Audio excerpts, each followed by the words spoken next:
মন দেৱৰ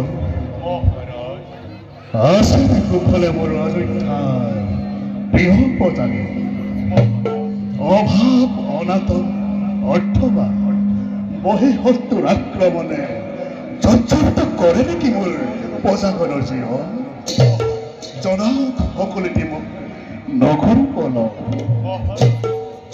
ৰাজ্যৰ সকলো প্ৰজাই আনন্দৰে কৰিছে বাস কিন্তু মহাৰাজ মন্ত্ৰীব মহাৰাজ কি হ'ল কিন্তু বুলি আপুনি ৰ'ব কিয় মন্ত্ৰীব মহাৰাজ বহুদিন ধৰি আপোনাৰ নিৰীক্ষণ কৰি আহিছোঁ পূৰ্ণিমাৰ চন্দ্ৰহেন মুখনি আপোনাৰ বিখ্যাত কলীয়া ডাৱৰে আৱৰা ৰাজকাৰ্যত পৰিপৰিতৰে নাই সজীৱ কিন্তু কিয় মহাৰাজ মন্ত্ৰীব মহাৰাজ বুদ্ধিমত্তাৰ হাইঠা প্ৰতিমূৰ্তি আপুনি অনান্য বোধগম্য আমাৰ উদাসীনতাৰ কাৰণ আপুনিতো জানে মন্ত্ৰীব মহাৰাজ অদ্য পৰিমিত অপুত্তময় লাহে লাহে জৰুৰী নেলাগি আছে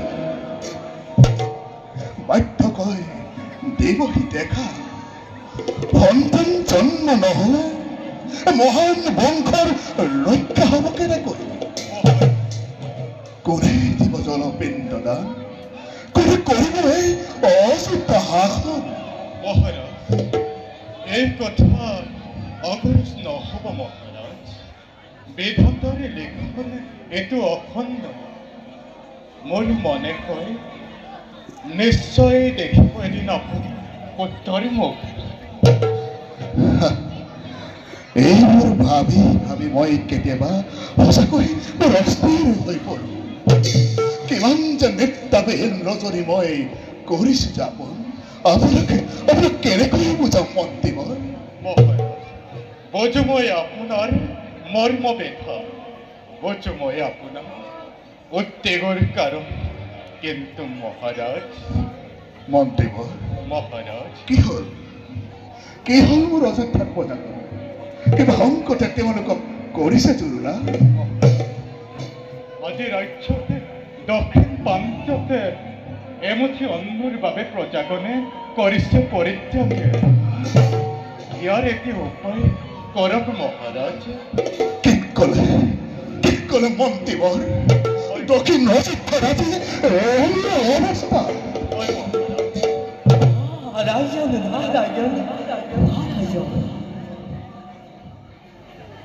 প্ৰণাম দেৱৰকী।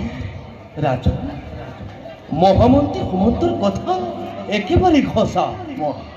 প্ৰজাসকলৰ কথাটো বাদে আজি আজি অযোধ্যাৰ দক্ষিণ প্ৰান্তত শুনিবলৈ নোপোৱা পক্ষীৰ মাত। ৰাজা, সকলো প্ৰজাই অযোধ্যা ত্যাগ কৰিছে তোমাকে ধিক্কাৰ দি। ৰাজা, সোনকালে কৰা ইয়াৰ যোগ্য প্ৰতিকাৰ। অযোধ্যা নামৰ শ্মশানখনৰহে ৰখীয়া হবা তুমি। কি ক'লে দেৱৰকী? জন্মভূমি ত্যাগ কৰি অযোধ্যাবাসীয়ে ত্যাগ কৰি পক্ষীকণে ধিক্কাৰ দিছে আজি এই ৰাজা দশৰথ। আমাক কাৰ্য কৰিছ। মত্ত হৈ বিষয়ৰ ভোগ পাকনাত, উদ্বিগ্ন হৈ সন্তানৰ চিন্তাত নিজ সন্তান অধিক প্ৰিয় প্ৰজাজনক মই কৰিছো অৱহেলা। নাই দেৱৰকী, নিশ্চয় ইয়াৰ মই কৰিম প্ৰতিকাৰ। দেৱৰী, মন্ত্ৰী, ৰাজ্যত হৈছে নেকি অনাবৃষ্টি?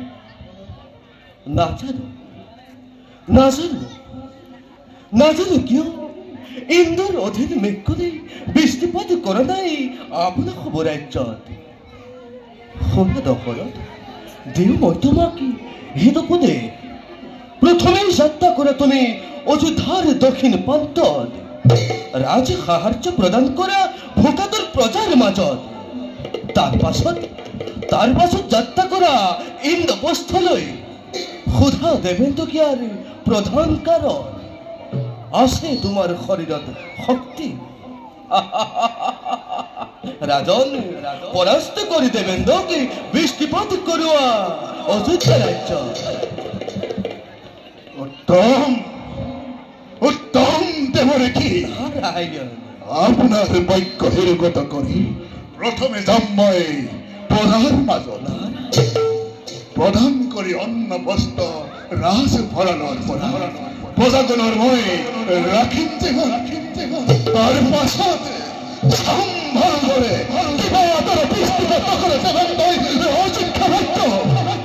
দেৱৰকী, দুবাহুত আছে মোৰ অসীম ভকতি। পলয়ৰ ধুমুহা মই অমৰাৱতীপুৰে বৈধ্য কৰিম দেৱন্তক মই বৃষ্টিপাতৰ হেতু। হে দেৱৰকী, কৃপা কৰি সোঁৱৰালে তাক কৰ্তব্য নিজৰ। অযোধ্যাৰ ৰজা প্ৰজা সবাৰে হয় আপোনাৰ চৰণত জনাইছো শত প্ৰণিপাত। কল্যাণমস্ত। ৰাজ পুনৰ বসবাস কৰকে অযোধ্যা ৰাজ্য। ৰাজ, ଏବେ ଆମେ ମାଗିଛୁ ବିଦାୟ। কৃষ্ণ রস রণসিদ্ধি বেক হৃদয়ত আসন্তই সরহদি সমস্ত ভূত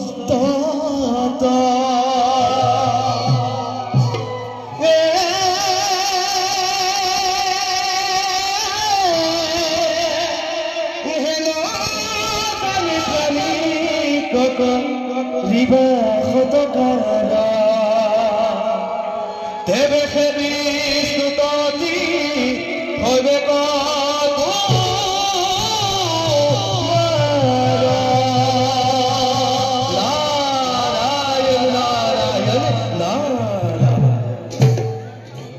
মন্ত্ৰী শুনিলে নহয় দেৱৰকী বচন। এতিয়া যাওঁ বহলক অযোধ্যাৰ দক্ষিণ দিশলৈ।